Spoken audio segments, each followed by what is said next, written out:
आज एक कुछ खास टॉपिक जो बच्चों को अक्सर कंफ्यूजन रहता है ना। एकदम छोटी सी पॉइंट है, ध्यान से सुनिएगा। 5 मिनट के अंदर ये कंसेप्ट आपके दिमाग के अंदर है। यस और नो।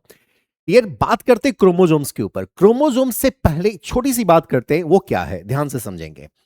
क्रोमोजोम्स को समझने के लिए डियर मैं जो बात करने वाला हूं आपसे समझेंगे कि आखिर सर ये क्रोमोजोम्स होता कहां है। ये बात आपको सब लोग को पता होगा डियर। आप ब्रेन ऑफ सेल जानते होंगे। ब्रेन ऑफ सेल किसे कहा गया सर? न्यूक्लियस को कहा गया। ये बात आप सब लोग को पता है डियर, करेक्ट। ये न्यूक्लियस है। एनिमल सेल में सेंट्रली लोकेटेड न्यूक्लियस और प्लांट सेल में पेरीफेरी वाले रीजन पे। ये बात आप जानते हैं, सही है। अब बात आती है कि सर इस न्यूक्लियस के अंदर एक स्फेरिकल सा बॉडी, उस स्फेरिकल से बॉडी का नाम क्या है डियर? न्यूक्लियोलस नाम है। क्या नाम है इसका? न्यूक्लियोलस। इसमें डेंस फ्लूइड है, सबको पता? हाँ सर जी। डेंस फ्लूइड का नाम क्या है? न्यूक्लियोप्लाज्म। मैंने क्या बना दिया यहां पे?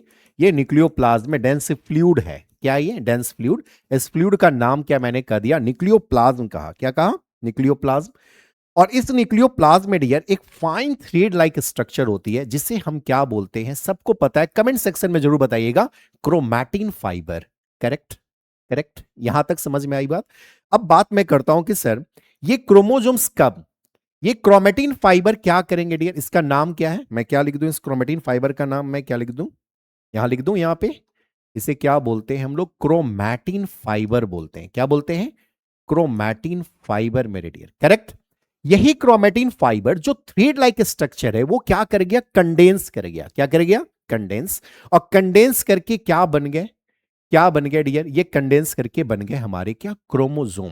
तो मैं क्या डेफिनेशन लिख सकता हूं क्रोमोजोम का? अब तो आपको क्लियर हो गया होगा। इस क्रोमोजोम की डेफिनेशन क्या हो सकती है sir? Sir it is a condense part. क्या मैं लिख रहा हूं? It is what? Condense part है हमारा। किसका? किसका? सोचो डियर, मैंने भी बताया क्रोमैटिन फाइबर का।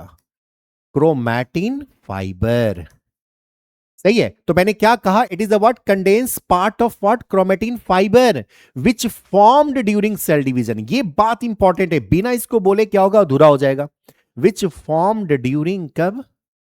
विच फॉर्म्ड ड्यूरिंग माय डियर क्या? Cell division. Which form during what I am saying? Cell division. क्या मेरी बात समझ में आ रही है इतना? मैंने कहा क्रोमोसोम्स क्या है sir? It is a condense part of chromatin fibre which form during cell division. पहली बात।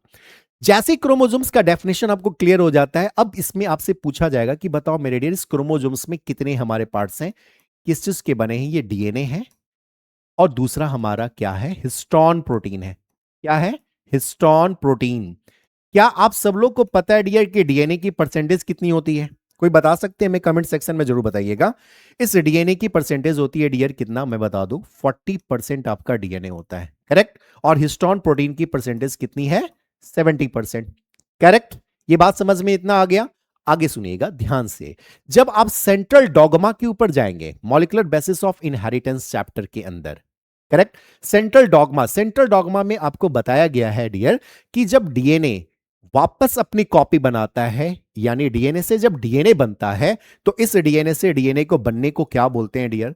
रेप्लिकेशन बोलते हैं। क्या बोलते हैं? Replication, correct. जब अपना डीएनए क्या करे? खुद कॉपी बना ले, तो दैट इज कॉल्ड रेप्लिकेशन। क्या डीएनए से आरएनए बनती है? हां। इसे क्या बोलते हैं डियर? ट्रांसक्रिप्शन। क्या बोलेंगे इसको? ट्रांसक्रिप्शन।